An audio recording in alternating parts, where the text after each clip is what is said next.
What is up everybody, it's your boy Lance back at it again with a new One Punch Man the Strongest guide. Today we're going to be looking at the Mirage Trial, also known as the Emblem system. So this is actually a relatively new system which was implemented into CN and then into Taiwan, and now we get it as well.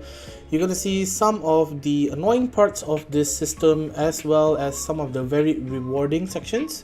So I'm sure you guys have some preconceptions on how the system works, but let's start with an open mind so that we can understand better.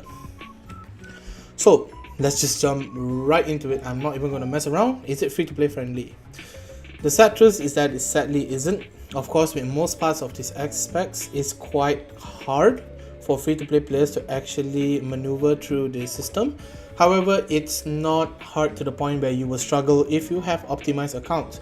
So you have been looking at some of my guides. I'll link some of them below in the description. Then you'll probably be good to go for this system. If anything, it's a whales game, of course, although there is a hard cap for whales. So you're more or less locked to about 12 hits per week. So whether you're a free to play or a whale or whatever, 12 hits is the maximum for every week. And the only way you can get extra materials is via the packs that they sell, which is why it's a whales game, because whales have more access to materials. You also need stronger units to clear. So basically the units that you're using now probably not going to be able to get through if you're free to play or small spender. You need to re-optimize your account, make sure your SACs are distributed to 2 units. Follow my 2 unit max theory video down in the description, don't forget guys. And you really want to optimize your account because this actually is quite a rewarding system. So unit preparation, your requirement will be 1 tank, of course. With any standard team corp, you're going to need 1 tank, 2 DPS, 1 AoE and 1 S attack. So my recommendations are Watchdog Man for your tanker. If you don't have, you can use CK. Tank Top Master is also a good option, but you kind of need Goketsu with him. Awakened Terrible Tornado, of course, you're going to need her for this. You can also use Genos to an extent, but her dot bypasses all the units' alt damage reductions. So really good. ATT is the premier choice for this. And RMG, of course. Don't even need to say anything about her there. For free to play, if you're finding it really difficult to pass through the stages, you can resort to stun strats using Lightning Max with his Keepsake, or CE with Formal Set also is quite viable, or you can wait for Gilwin. There is no rush to actually go through the system. It has a lot of benefits, but at the same time there's no point pushing yourself if you cannot get through it. Be patient, there's no pressure guys, just do as best as you can. Innovate, understand what you can do and what you cannot do. Also for free to play, you have ranging difficulties for the quest, so I'll elaborate on that a little bit further.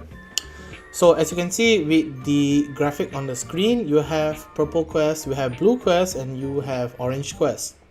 So I recommend for free to play to stick to blue to purple quests. Some of the orange quests are easy, such as Metal Knight stages, so you can explore if you want, but I don't recommend you try orange stages too frequently, because your main goal is to reach to the end of the emblem system to actually get the star points so you can get the Rainbow Rock. I don't really have a name for it, so I'm just going to call it the Rainbow Rock for now. Related to Awakening, so probably the Awakening Rainbow Rock. So you want to complete the stages, so you can try a blue and a purple stage first. If you feel like it's relatively easy, you can go for an orange stage, but know your limits. Harder stages, although, give better prizes. So you get this input emblems. I'll show you an example in a little bit. And those you can input into your current big emblems and make it really strong. So these small little thingies, these small little emblems can actually be input into the other emblems. Regarding synergy, of course, you put what you need. If you're running an attack based emblem, of course you'll be running more attack on it. If you're running a defensive based emblem, of course you put more defense. Defense as in HP, not defense. Please don't put defense.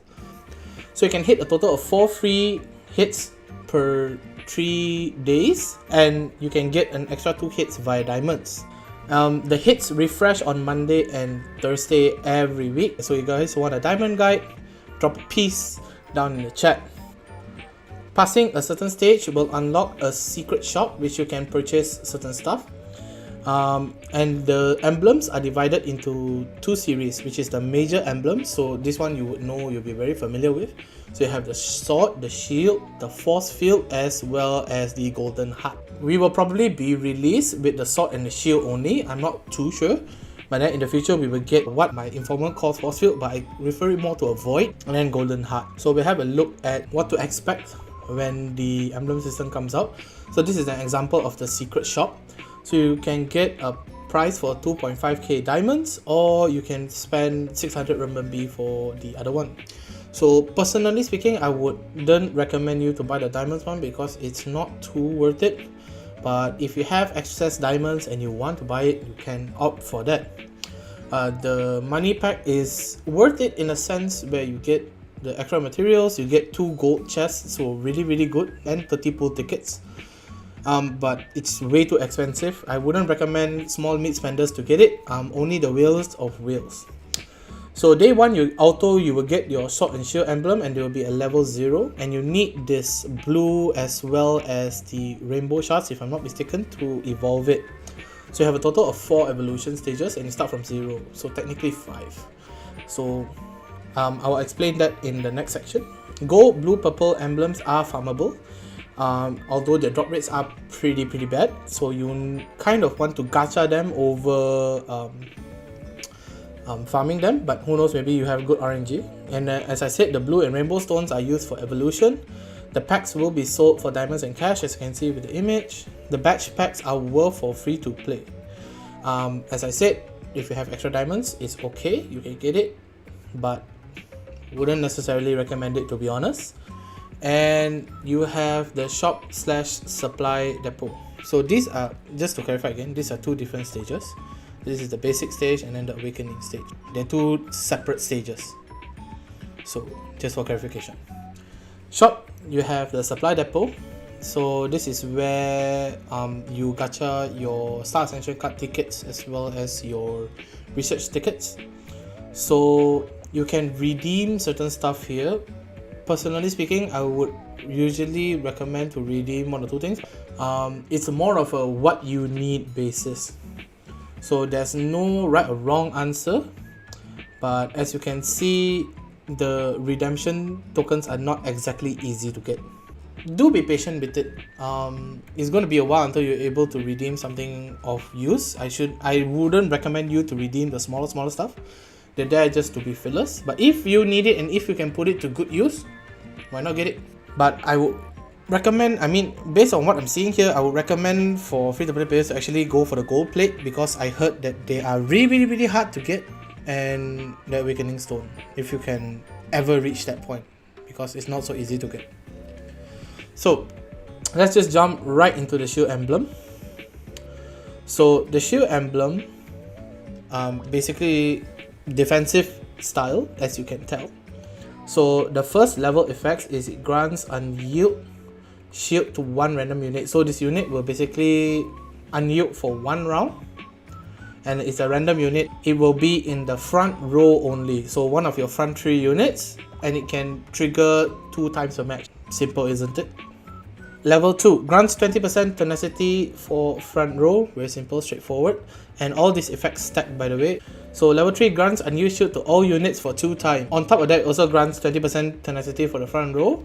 And then for level 4, it grants unused shield to all units for 4 times and grants 20% tenacity for the front row. So the sword emblem, so grants 5% attack on every unit. Very good. 3% crit on every unit. Simple. 5% attack on every unit and 8% crit damage. So very simple, very straightforward. You don't need to worry too much about it. It's not like very insane effects, but it's good stat boost, which most people can use at this time. Forcefield Emblem, randomly attack enemy 1 time per match, deals 200% of the emblem damage, and it costs 1000 of the charge points. Emblem damage have 50% chance to crit at level 2. Level 3 randomly attack 4 enemies 1 time per match, and level 4 randomly attack 4 enemies 2 times per match. So it's a very aggressive style emblem, and I see this emblem as one of the most common emblems used, so it must have a very strong usage. I don't know much about how they perform in the meta at the moment. It's very subjective because everybody needs different things. but from what I see, this is the most commonly used. So the Golden Heart Emblem, similar to the sword, is just stat boost. So grants 5% HP to every unit, grants 3% block, 5% HP to every unit, and 8% block rate. So very simple, simplistic, very straightforward. It's one of the newer systems input into the game. So there are going to be bugs, and there are going to be fixes, and there are going to be adjustments as well as translation errors. So if any of those happen, I'll be the first to update you guys. I hope this guide has given you some good insight, and I hope that you guys get lucky with those RNG drops. Do make sure to like, share and subscribe. I really appreciate your support, and I hope that this guide gives you a good rough idea of what's to come. If you have any questions, of course, drop down into my Discord server, link is in the description. And as always, stay home, stay safe, make sure you wear a mask when you go out, make sure you drink a lot of water, stay hydrated, get your vaccination as soon as possible. Peace.